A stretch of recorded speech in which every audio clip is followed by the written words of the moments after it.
Om Swastiastu, selamat sore Pak Made Dirge. Om Swastiastu, Pak D. Terima kasih atas waktu yang sudah diberikan Pak. Sampun meluangkan waktu yang wawancarai sedikit Bapak selaku pengawas manajerial. Kebetulan beberapa permasalahan yang hadapi, yang jumpai di sekolah terkait dengan pembelajaran. Mohon maaf, mohon izin Pak, yang share screen permasalahan yang tiang hadapi nih Pak.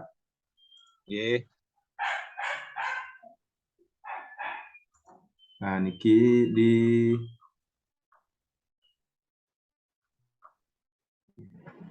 niki pada permasalahan yang tiang hadapi pemanfaatan model pembelajaran inovatif. Nah, permasalahan yang pertama yang temukan itu Pak, guru masih menerapkan model pembelajaran atau metode pembelajaran tradisional di mana pembelajaran itu masih terpusat pada guru sehingga peserta didik tidak berperan aktif di dalam pembelajaran. Sering yang temui termasuk yang juga sendiri guru masih menggunakan menerapkan metode pembelajaran non konvensional. Jadi siswa kurang berperan aktif di dalam pembelajaran. Itu masalah yang pertama yang temui. Kemudian permasalahan yang kedua minimnya wawasan yang dimiliki oleh guru terkait dengan model-model pembelajaran yang inovatif. Nah, dari dua permasalahan yang saya temui kira-kira menurut pandangan Bapak, apa faktor-faktor yang menyebabkan hal itu terjadi, Bapak? Bisa diulang Pak pertanyaannya Pak D. Berangkat dari masalah tadi, niki kan pertama guru menerapkan metode pembelajaran yang tradisional atau konvensional, di mana pembelajaran masih terpusat pada guru. Kemudian permasalahan yang kedua, minimnya wawasan yang dimiliki oleh guru terkait dengan model-model pembelajaran inovatif. Dari kedua permasalahan yang tiang hadapi dan tiang rasakan sendiri, menurut Bapak, kira-kira permasalahan ini terjadi karena apa? Penyebabnya apa? Terima kasih Pak D. Om Swastiastu. Om Swastiastu, Pak. Dia coba untuk memberikan pendapat terkait dengan apa yang Pak D alami ketika terkait dengan model-model pembelajaran yang mungkin selama ini yang kita ketahui atau mungkin Pak D sempat lakukan dan masih menggunakan model pembelajaran yang ya dalam tanda petik tradisional kan lah. Di satu sisi memang karena kita mungkin karena kita bisa baca bahwa beberapa guru-guru terutama yang dalam tanda petik usianya yang sudah agak di atas 50 itu adalah merupakan produk lama sehingga memang yang penyebab yang pertama adalah mengubah mindset. Mengubah pola pikir guru-guru kita bahwa tingkat kepuasan guru. Jadi guru akan merasa puas apabila dia dapat menjadi sumber bagi siswa, sumber informasi. Padahal mestinya tidak mengikuti perkembangan zaman seperti sekarang, tidak harus seperti itu, tidak baik lagi seperti itu.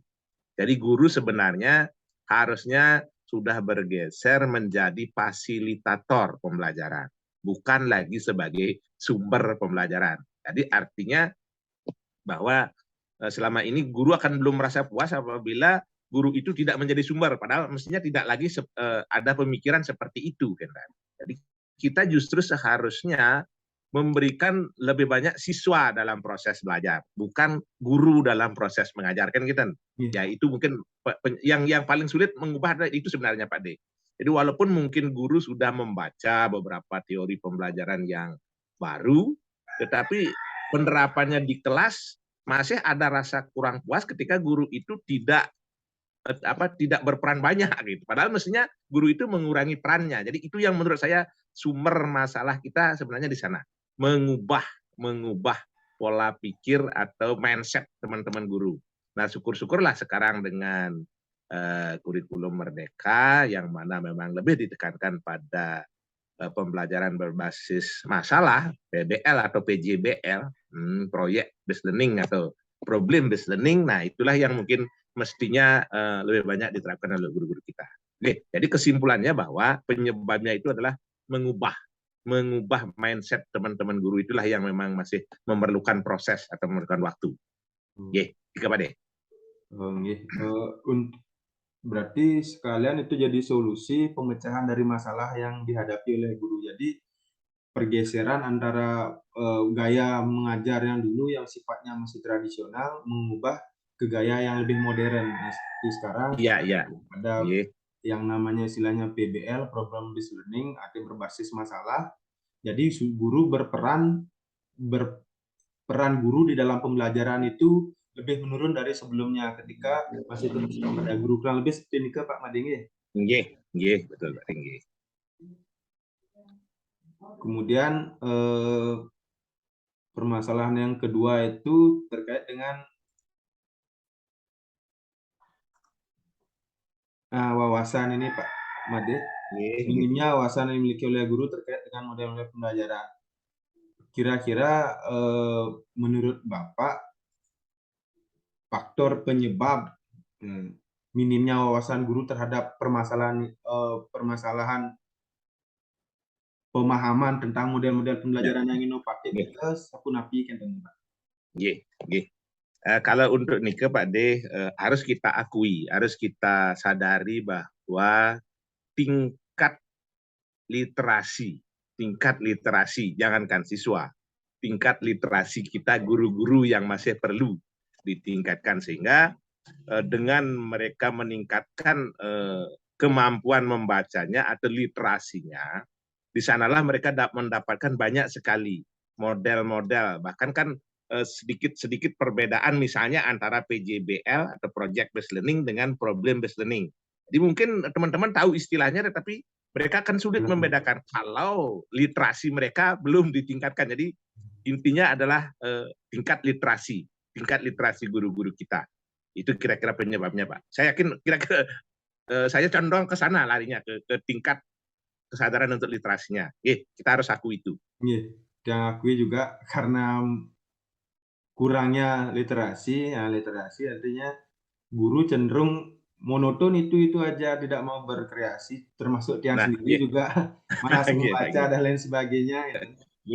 Nah, semoga kedepannya dengan masukan yang Pak Made berikan, semoga Tiang selaku guru binaan Bapak di SMP 5 bisa merubah konsep pola-pola pembelajaran, bergeser dari yang sifatnya tradisional ke model pembelajaran yang bersifat inovatif seperti zaman sekarang, Pak.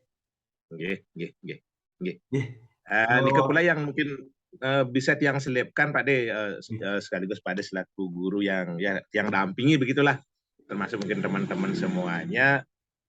Kita kan tahu akhir-akhir ini perkembangan perubahan di dunia pendidikan kan sangat masif Pak, sangat masif dan sangat cepat. Begitu banyaknya regulasi yang harus kita baca, bahkan Tiang sendiri kewalahan merasa membaca, belum selesai ini sudah keluar yang baru. Nah, inilah yang memerlukan kecermatan kita, betul nih, ketelitian kita untuk melakukan menyimak regulasi yang ada. Terima kasih Pak Made atas waktu, kemudian atas masukan. Nanti kedepannya bisa Tiang jadikan refleksi untuk diri Tiang sendiri, merubah gaya-gaya yang lama ke gaya-gaya kekinian, Pak. Semua atas waktunya, Pak.